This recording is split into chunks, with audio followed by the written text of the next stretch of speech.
Hello, I am Aman. Welcome to my channel programmer Aman. आज की video में डिस्कस करने वाले हैं व्यू डेटा के बारे में। एक पार्ट 7 चल रहा है हमारा ASP.NET MVC सीरीज़ का, जहाँ पे हमने जो व्यूज़, कंट्रोलर और मॉडल वो भी अब तक कवर कर चुका है। व्यू डेटा पढ़ने से पहले आप एक बार कंट्रोलर और व्यूज़ के बारे में एक बार पढ़ लीजिए। मैंने उसके वीडियो मेरे प्लेलिस्ट में बना दिए हैं, तो आप देख सकते हैं, मेरे प्लेलिस्ट को एक्सेस कर सकते हैं। जैसे आप सर्च कीजिए यूट्यूब पे, यहाँ पे प्रोग्रामर अमन नाम का सर्च कीजिए। यहाँ पे मैंने प्लेलिस्ट बनाई है पूरी ASP.MVC का। अभी तक इसमें 6 वीडियो पब्लिश हो चुके हैं। तो आप सबसे पहले व्यू डेटा स्टार्ट करने से पहले कंट्रोलर और व्यू का नॉलेज आपको होना ज़रूरी है। उसका नॉलेज आपको नहीं होगा तो वो समझ में नहीं आएगा। इस वीडियो देखने से पहले आप ये 2 वीडियो ज़रूर देखिए। हम अपने बढ़ते हैं अभी हमारे व्यू डेटा की तरफ। व्यू डेटा का काम क्या होता है, तो देखिए। तो हमें जो डेटा कंट्रोलर से व्यू तक पहुंचाना है, तब हम व्यू डेटा यूज़ करते हैं। तो अकेला व्यू डेटा ऐसा नहीं है कि जो कंट्रोलर से व्यू तक डेटा पहुंचाने का काम करता है। उसमें आता है जैसे व्यू डेटा आता है, व्यू बैग आता है, टेन बेटा आता है और मॉडल आता है।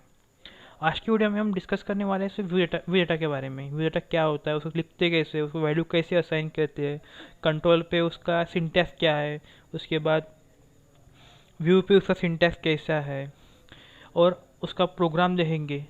ठीक है, तो हम स्टार्ट करें व्यू डेटा। व्यू डेटा एक dictionary object that is derived from view data dictionary class. View data एक डिक्शनरी टाइप का ऑब्जेक्ट है, वो डिराइव्ड हुआ है व्यू डेटा डिक्शनरी क्लास से। View data we can get and set the value the key value. View data value get भी करता है और सेट भी करता है, जिस वैल्यू इनिशलाइज भी करता है और असाइन भी करता है। View data use to pass the data from controller to view. मैंने आपको बोला है कि व्यू डेटा हमें कंट्रोलर से व्यू तक डेटा पहुंचाने के काम में आता है। Data only allow the one request. View data value get clear if redirection of occur. जब हमें रिक्वेस्ट होगी डेटा की, तब हमारा व्यू डेटा जहाँ पे हमें रिक्वेस्ट वहाँ पे डेटा रिडायरेक्ट करेगा। View data value must be type का बिफोर यूज। जो व्यू डेटा की वैल्यू रहती है वो ऑब्जेक्ट फॉर्म में स्टोर रहती है उसमें। तो हमें समझो हमने इंटीजर वैल्यू उसमें स्टोर की, वो वैल्यू हमें व्यू पे चाहिए, तो हमें उसे टाइप कास्ट करना पड़ेगा इंटीजर फॉर्म में। बाय डिफ़ॉल्ट उसमें जो वैल्यू रहती है व्यू डेटा में, वो ऑब्जेक्ट की फॉर्म में रहती है। और यदि आप स्ट्रिंग वैल्यू असाइन करते व्यू डेटा को, तो आपको टाइप कास्टिंग करने की ज़रूरत नहीं। आप अदर दे स्ट्रिंग और ऑब्जेक्ट वैल्यू पास करते हो व्यू डेटा को, तो आपको टाइप कास्ट करने की ज़रूरत लगेगी। फिर देखते हैं हम सिंटैक्स। व्यू डेटा का सिंटैक्स कंट्रोल पे कैसा है। ऐसे आप देख लीजिए, पब्लिक एक्शन रिजल्ट, ये हमारे एक्शन मेथड रहते हैं कंट्रोलर क्लास के अंदर। वहाँ पे हमें व्यू डेटा और एक स्ट्रिंग की रहेगी, और इक्वल टू मैसेज, जो आपको वैल्यू पास करनी है, जिस टाइप की क्या आपको मैसेज प्रिंट करना है, कि आपको कुछ ऑब्जेक्ट भेजना है, आपको स्ट्रिंग भेजना है, कि आपको इंटीजर भेजना है, उस टाइप की वैल्यू आप असाइन कर सकते हैं। यहाँ पे मैं स्ट्रिंग मैसेज दे रहा हूँ, तो यहाँ पे मैंने स्ट्रिंग डबल कोलन में लिया। यहाँ पे मैं इंटीजर लेता होगा तो मैं यहाँ पे सिंपली 9, 10 इस टाइप की वैल्यू लूँगा। जो की रहेगी वो स्ट्रिंग रहेगी। तो व्यू डेटा का syntax, view data square bracket double quotation complete और रिटर्न करेगा व्यू को। तो ऑन व्यू डेटा का सिंटैक्स आता है अपने व्यूज़ पे। तो @ ये हमारा रिजल्ट सिंटैक्स होता है, @ वाला, @ रिजल्ट सिंटैक्स के बारे में हम बाद में पढ़ेंगे, जब हम पूरी टेक्निक समझ लेंगे, जैसे कि view data, view back, ten बेटा, मॉडल। ये पढ़ने के बाद हम पढ़ेंगे रिजल्ट सिंटैक्स में रिजल्ट क्या होता है, रिजल्ट कैसे यूज़ करते हैं। तो फिलहाल के लिए ऐसा समझ लीजिए, रिजल्ट हमारे C# कोड और HTML कोड को सेपरेट करने का काम हमारा रिजल्ट करता है। हमारे HTML फाइल में C# कोड सपोर्ट करने का काम करता है हमारा रिजल्ट। तो ये हमारा रिजल्ट है। तो वेरिएबल नेम, आपको जो वैल्यू है, यहाँ पे मैंने मॉडल में से वैल्यू ले रहा, मॉडल में जो क्लास है उसी कुछ की वैल्यू मैं वेरिएबल नेम में स्टोर कर रहा हूँ। पहले वो वैल्यू स्टोर थी मेरी व्यू डेटा के अंदर, और बाद में वो वैल्यू मैंने असाइन की वेरिएबल नेम में, वो इसका रेफरेंस है जो मैंने वैल्यू है उसका।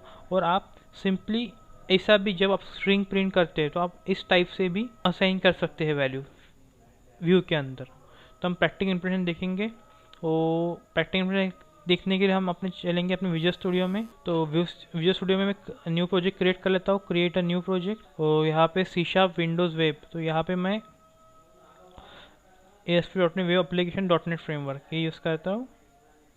नेक्स्ट करेंगे, उसके बाद वेब एप्लीकेशन 8 क्रिएट करेंगे और यहाँ पे empty करके MVC। तो यहाँ पे हो रहा है लोड, है थोड़ा टाइम लेता है प्रोजेक्ट बनने में। ये मेरा विजुअल स्टूडियो ओपन हो चुका है। यहाँ पे फाइल बन, controller, model, view, app data, ये सब फोल्डर बन चुका है जैसे सोल्यूशन एक्सप्लोर। इसे हम कहते हैं सोल्यूशन एक्सप्लोर। अब सबसे पहले हम करते हैं कंट्रोलर ऐड। तो कंट्रोलर ऐड करने के लिए कंट्रोल फोल्डर के अंदर राइट क्लिक करेंगे, ऐड कंट्रोलर। हम एम्प्टी कंट्रोलर पर क्लिक करेंगे, ऐड, और यहाँ पे हम हमारा कंट्रोलर का नाम दे देंगे होम कंट्रोलर। अब हमें कुछ मैसेज प्रिंट करना है और वो मैसेज हमें व्यू पे ऊपर एंटर करना है। मैं कंट्रोलर पे मैं एक मैसेज लिखता हूँ, यहाँ पे व्यू बैक यूज़ करता हूँ। View back actually view data, view back के बारे में बाद में पढ़ेंगे। व्यू डेटा और की डालता हूँ मैं मैसेज, और कुछ भी मैसेज, हेलो, वेलकम टू, ऐसे डालता हूँ मैं, welcome to programmer Aman YouTube channel. ठीक है, ये मेरा मैसेज है। ये मैसेज मुझे व्यू के ऊपर रिडायरेक्ट करना है। तो रिडायरेक्ट करने के लिए सबसे पहले व्यू क्रिएट करना है। व्यू कैसे क्रिएट करते हैं, आपका जो इंडेक्स है, आपकी जो एक्शन मेथड है उसके अंदर आप क्लिक कीजिए और ऐड व्यू। यहाँ पे मुझे अभी एम्प्टी व्यू चाहिए, इसीलिए मैं एम्प्टी व्यू लूँगा और ऐड कर लूँगा। तो मेरा कुछ टाइम लेगा क्योंकि जब व्यू क्रिएट होता है तब नोगट पैकेज मैनेजर से jQuery और बूटस्ट्रैप के लिए कुछ फाइल डाउनलोड हो जाती है, तो उसके लिए कुछ टाइम लेता है। उस टाइम पे आपका इंटरनेट चालू होना ज़रूरी रहता है। तो हम अभी मैसेज प्रिंट करेंगे H3 में और मैसेज डालेंगे। हमारा मैसेज किस में, व्यू बैग में है। तो व्यू एक्चुअली व्यू डेटा में है हमारा मैसेज। तो व्यू डेटा और हमारा की का नेम क्या है, की का नेम है हमारा मैसेज। पर हम स्पेलिंग चेक कर लेंगे, मैसेज ये ठीक ठाक है और सेम टू सेम। तो अभी सेव कर लेंगे। अब IIS सर्वर अपना रन कर लेंगे। देख सकते हैं जो मेरा मैसेज है, welcome to programmer Aman YouTube channel, यहाँ पे प्रिंट हो चुका है। अब मुझे यहाँ पे व्यू डेटा एक्सेस करने के लिए @ सिंबल्स करना पड़ा। ये हमारा रेजर सिंटेक्स है। ओके, इस सिंपली हम view data string data pass कर सकते हैं कंट्रोलर से व्यू तक। यह मैंने कुछ टाइप कास्ट नहीं किया है क्योंकि मैंने आपको पहले बताया था कि स्ट्रिंग और ऑब्जेक्ट डेटा को टाइप कास्ट नहीं करना पड़ता। सिर्फ हमारा अदर डेटा है, view data other than string और ऑब्जेक्ट, उसे हमें टाइप कास्ट करना पड़ता है। अब मैं कुछ दिखाना चाहता हूँ, तो व्यू डेटा की डेफिनेशन दिखाना चाहता हूँ। व्यू डेटा के ऊपर मैं राइट क्लिक करता हूँ और go to definition. View data के अंदर गो टू डेफिनेशन, तो देख सकते हैं व्यू डेटा या dictionary object, view data dictionary इसमें प्रेजेंट है। View data it a get और set dictionary of view data, it dictionary from view data. Okay, अब मैं इस व्यू डेटा डिक्शनरी क्लास देखूंगा। तो उसमें राइट क्लिक करके गो टू डेफिनेशन। तो यहाँ पे देख लें पब्लिक क्लास है, व्यू डेटा डिक्शनरी नाम का एक क्लास है जो इनहेरिट हुआ है डिक्शनरी, आई डिक्शनरी स्ट्रिंग ऑब्जेक्ट और आई कलेक्शन, आई न्यूमरेबल और आई न्यूमरेबल इस इंटरफेस से। इसीलिए वो लूजली बॉन्डेड है। टाइटली बॉन्ड और लूजली बॉन्ड के बारे में हम बाद में पढ़ेंगे जब हम डिपेंडेंसी इंजेक्शन के बारे में पढ़ेंगे। तो यहाँ पे एक व्यू डेटा क्लास ये लूजली बॉन्डिंग क्लास है। तो जो इसका आर्किटेक्चर है तुम आप उसका समझ में होगे। अब मैं एक क्लास बनाऊंगा, एक स्टूडेंट नाम का क्लास बनाऊंगा, उसमें कुछ प्रॉपर्टी ऐड करूंगा और उस मॉडल में जो हम प्रॉपर्टी बनाए उसके जो वेरिएबल को डेटा प्रोवाइड करेंगे हम कंट्रोलर से, वो डेटा हम एक्सेस करेंगे व्यू पे। तो उसके लिए मैं एक क्लास क्रिएट कर लेता हूँ। तो यहाँ पे क्लास, वो क्लास का नेम मैं लेता हूँ स्टूडेंट। ये मेरा पब्लिक स्टूडेंट क्लास है। यहाँ पे 3 प्रॉपर्टीज़ मैंने यूज़ की है। मैं प्रॉपर्टी के बारे में C# की सीरीज में बता चुका हूँ प्रॉपर्टी क्या होते हैं। ये ऑटोमेटिक प्रॉपर्टी है, इसे ऑटोमेटिक प्रॉपर्टी कहते हैं। और यहाँ पे मैं 3 वेरिएबल डिक्लेयर करे, इंटीजर आईडी, स्ट्रिंग नेम और डिपार्टमेंट। अब मुझे इस वाले प्रॉपर्टी को वैल्यू प्रोवाइड करना है, तो मैं वैल्यू प्रोवाइड करने के लिए मैं जाऊँगा अपने कंट्रोलर पे और यहाँ पे मैं पहले अपना मॉडल इंपोर्ट कर लूँगा। तो मॉडल इंपोर्ट करने के लिए using web application dot module. तो आप जब भी किसी फोल्डर का डेटा एक्सेस करते हैं तो आपको उसका पाथ देना ज़रूर रहता है। तो मैं यहाँ पे एक ऑब्जेक्ट क्रिएट कर लेता हूँ अपने वाले मॉड्यूल के अंदर का जो क्लास है उसका। तो student is equals to new student, ठीक है। और अभी मैं इस स्टूडेंट के जो प्रॉपर्टीज़ है, जो वेरिएबल बन चुके हैं, उसको वैल्यू प्रोवाइड करूँगा।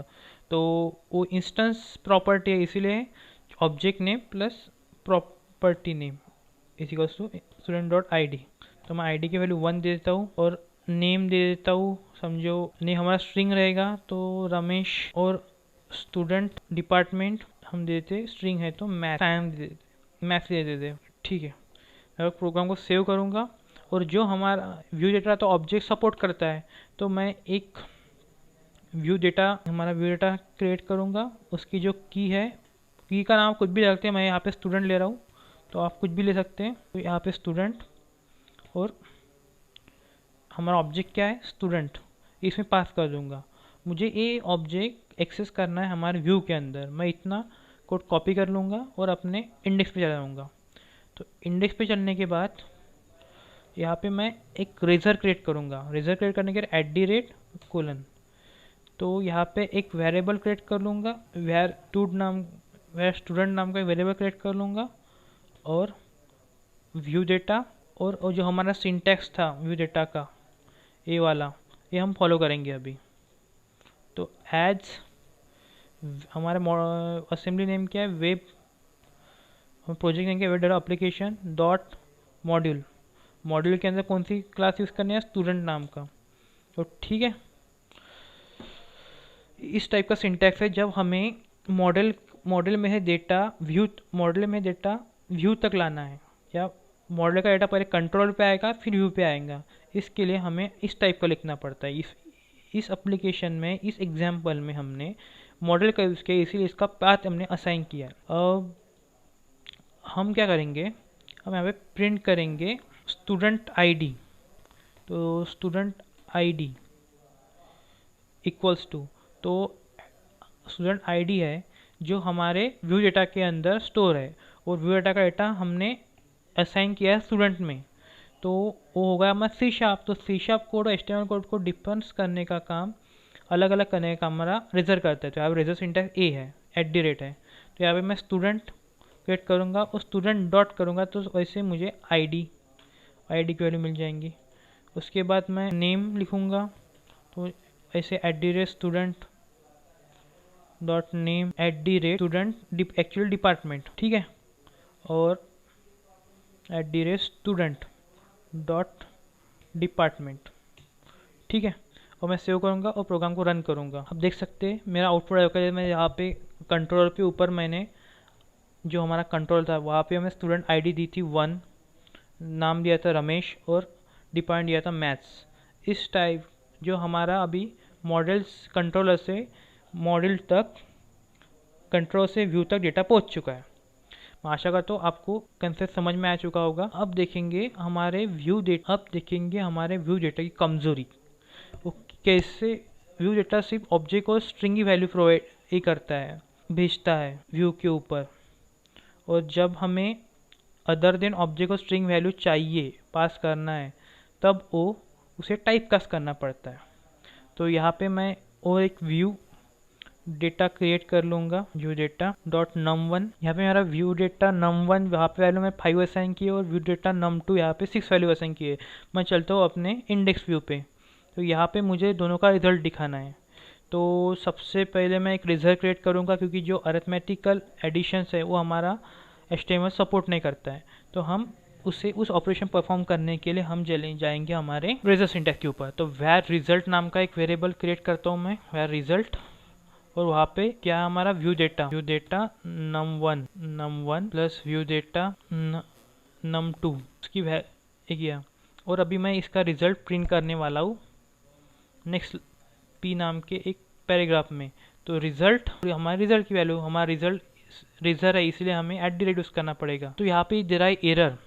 तो view data dictionary web page the get and और set dictionary that contain the path between the view और dictionary that contain between the control.